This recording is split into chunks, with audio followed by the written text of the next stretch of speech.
نصلی و نسلم علی رسولہ الکریم و آلہ و صحبہ اجمعین اما بعد۔ حضرات گرامی، انتہائی دکھ اور افسوس کے ساتھ یہ بات عرض کی جا رہی ہے کہ عالم اسلام کی ایک عبقری شخصیت استاذ الاساتذہ مفتی اعظم حضرت علامہ مولانا مفتی محمد عظیم الدین صاحب نقشبندی مجددی قادری رحمۃ اللہ تعالی علیہ کا سانحہ ارتحال ہوا ہے۔ آپ کا عالم آخرت کی طرف سفر کرنا آپ کے لیے تو بموجب تمام علمی دنیا کا بہت بڑا خسارہ ہے، کیونکہ حضرت انتہائی بلند پایہ مفتی بلکہ مفتی گر تھے۔ 40 سال سے زائد عرصے پر مشتمل دارالافتاء میں آپ کی خدمات رہی ہے۔ ہزارہ فتاوے آپ کے قلم سے صادر ہوئے، ہزارہ لوگ آپ کے دست حق پرست پر مشرف و اسلام ہوئے، بے شمار بندگان خدا آپ کے فیضان سے رشد و ہدایت پائے۔ علماء کو آپ نے تیار کیا، دائرۃ المعارف میں علمی تحقیقی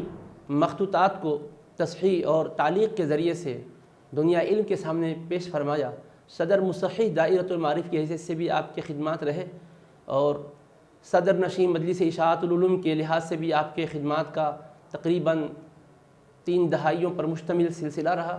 اور جامعہ نظامیہ میں آپ نے تدریس کا بھی فریضہ انجام دیا تھا، اور آپ کو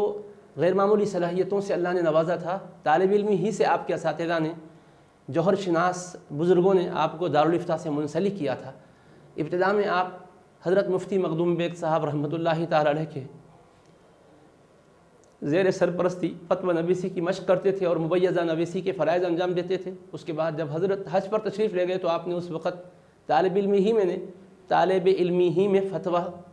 صادر فرمایا، اور متعدد فتاوے آپ کے مبارک قلم سے ظاہر ہوئے، اور انتہائی ملنسار شخصیت، متواضع شخصیت،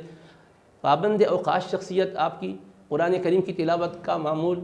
اور اوراد و وظائف کا معمول، سفر و حضر میں بھی کبھی آپ کے معمولات میں کوئی فرق نہیں آتا۔ اتنا بڑا علمی مقام رکھنے کے باوجود سادگی ایسی کہ ہر ملنے والا یہ محسوس کرتا حضرت سب سے زیادہ مجھ پر شفیق و مہربان ہے۔ اللہ تعالیٰ سے دعا ہے کہ حضرت کے درجات کو بلند سے بلندتر فرمائے، حضرت استاذی ماں صاحبہ اور حضرت کے فرزندان دختران سب کو صبر جمیل عطا فرمائے، ہمیں اور تمام